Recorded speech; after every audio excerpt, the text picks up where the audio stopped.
Good evening, everybody. Tonight, this is more appropriate than today at 10 p.m. I'm going to talk about my two passions, technology and my two kids. I've been in touch with the PC since when I was 11, and it was 1982.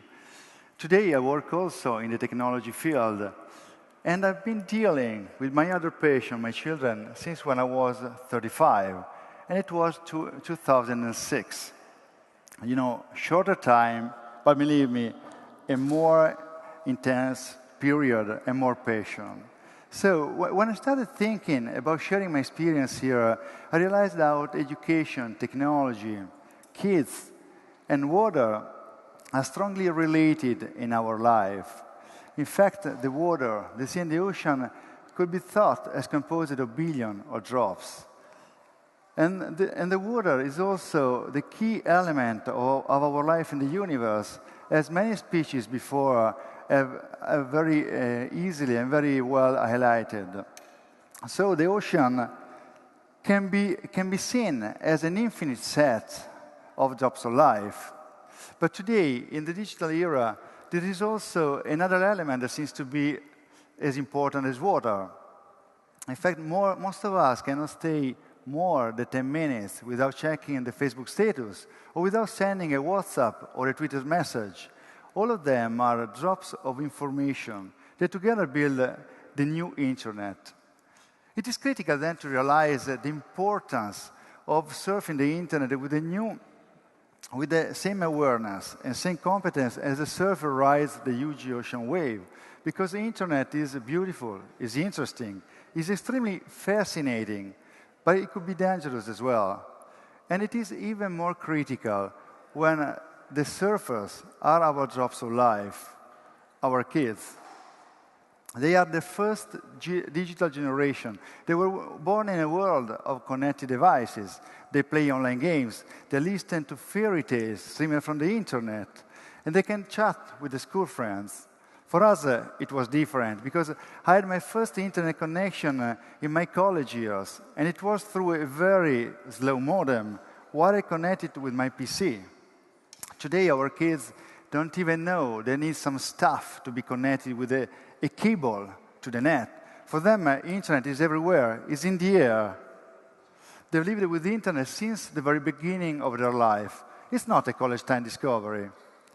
I retrieved some data from the ISTAT, Italian Statistical Institute, and they show the online activity of the Italian population, and they are organized by age range in percentage.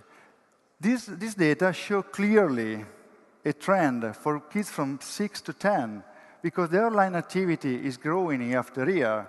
But there is another key point, because kids between 11 and 14 have an online activity which is higher than ours, their parents. That's why I decided to volunteer in the Safer Internet Day, which is a day celebrated every year in February. And it aims to teach to the kids how to surf the internet in a safe and in a happy way, and to teach also the parents and the school teacher as well how to deal with it. Volunteering at SAD is an incredible experience. I can tell you that standing in front of 30, 40 primary school kids who stare at you with expectation and curiosity is a totally different experience. For my profession, I usually have meetings with customers, and I talk to CIOs and to CEOs, but it is completely different. And in this talk, I don't want to bother you with technical advice, with antivirus stuff, or with cyberbullying issue, but I want to share with you my key learnings and top hints we could use as parents in dealing with our kids' use of the internet. Whenever I start a new classroom, I usually warm up the audience with some questions, and one of the first things I do is to show this image. Hopefully, most of you can recognize it, because I tell you that the first time I did it, there was one of the youngest guy in the audience who cried out immediately, "A CPU!" He was very sure about that. And actually, he was right. So I prepared a bunch of hints to guide the audience to the right answer, but I skipped them all. And as soon as the CPU mystery is solved, I start to focus the attention on what it is exactly and where we can find it. First of all, we can find it everywhere. In every electronic device today, we have a CPU. It is in our PC, in our tablet, in our smartphone, in our gaming console, in our TV. And when it comes to the definition, it's funny because the next slide has been shown already in this, in this meeting. So the world has changed because we query Wikipedia for everything, and I queried also for the CPU. And it is easy to highlight the task of the CPU because it just reads instructions from memory and execute them. Anything else. That means that the CPU and the devices we have today, and that today are in our kids' hands, are, although very powerful, doesn't do anything by themselves. They will do exactly what we want to do with them. It's very easy. That's why we have to use these devices in a clever and a wise way. And it is even more true if we think that these devices are internet connected.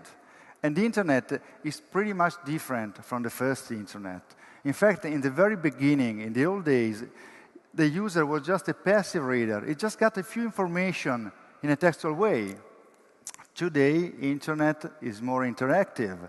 The user is an active actor on the internet. He has a social life. He can buy stuff from the other part of the world. He can listen to music and share the same playlist with his friends. He can be in contact with anybody on the planet.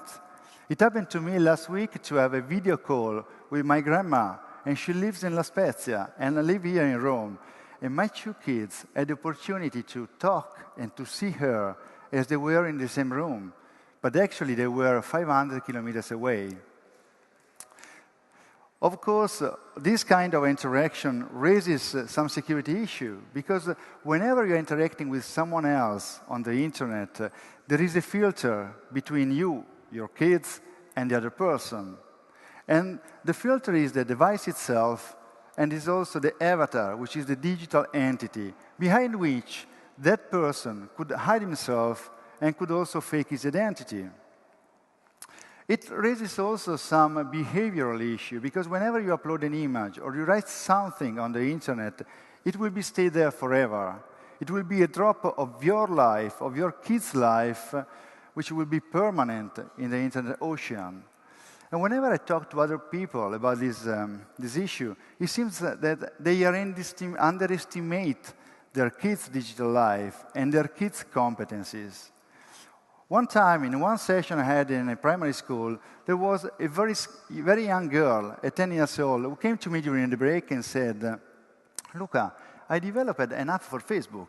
And I was astonished, because in that very moment, I realized that she was just a little bit older than my daughter, and she had already developed an app for Facebook. And believe me, it's very different from just getting a tablet and playing Candy Crush. And this kind of underestimation brings also parents in behaving in a different way, because we can have parents very focused on the real world, and they stress so much the basic principle, never talk to strangers.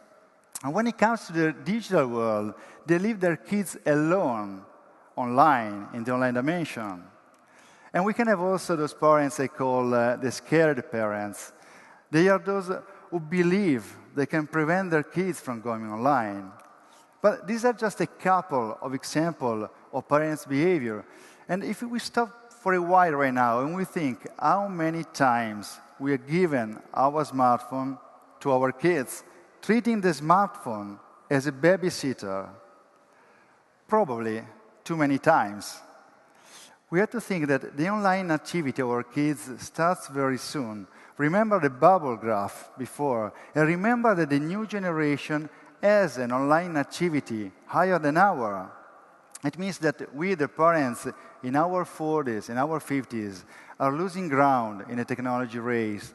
And I think also that the kids, our kids, already overtaken us in that race. So we have to be very sure about the their kids' digital life, and there are several reasons why we are not updated. Probably the new internet is not very interesting for us, or we think that our generation is not able to use the new technology, or simply we don't like it. But just few of us are very aware of how dangerous this attitude could be, because leaving our kids online alone could lead them to meet a stranger, for example, on the internet. But even more likely, it could lead also to get in touch with inappropriate material. Because, you know, the new interfaces, the touch interface is very easy to use. And my son are very quick, very fast. They have more fingers. They can touch here and there. And it's very easy to click on a link, to have a pop-up with a bad image. Or, as a friend of mine told me recently, he left his kid alone in a gaming console and was playing a game. When he went back, he found out that the small creator, 3 years old, had gone to the store, bought a new game, and was playing to that. And it was worth 50 euros. And I told him, welcome to the digital era. Therefore, we as parents should improve our technical skills. You know, I'm in the technical sales, and every day, every month, every year, I have new products to sell, because there are new products released. And the best way to become an expert on this product is to practice, to put my hands on them. And this is the same in the technology field with our kids. It's the same in the sport. If you want to master it, you have to practice. But there is a good news. You can have fun. It could be very enjoyable together with your kids. And we have to be able to explain to our kids what the social network is, which are the differences between blog and chats, and why we need to protect our online identity. But, you know, it's just the first part of the journey to become a digital friend for our kids. And, you know, just to be clear, in my title speech, there is a question point. It's necessary. It's not an option. We have to do that, for sure. Because the second part of the journey is even more important. We cannot postpone this issue. We cannot say our kids are too young for an online life, because we've seen that that day is today. They're going online today, right now.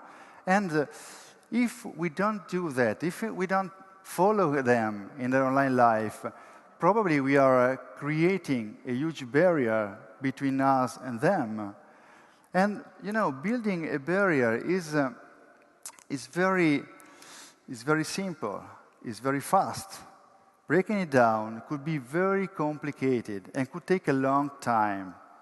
One night in August 1961, the Berlin Wall was built, and, you know, many families were split immediately overnight. And that wall lasted for 28 years. Thank you very much.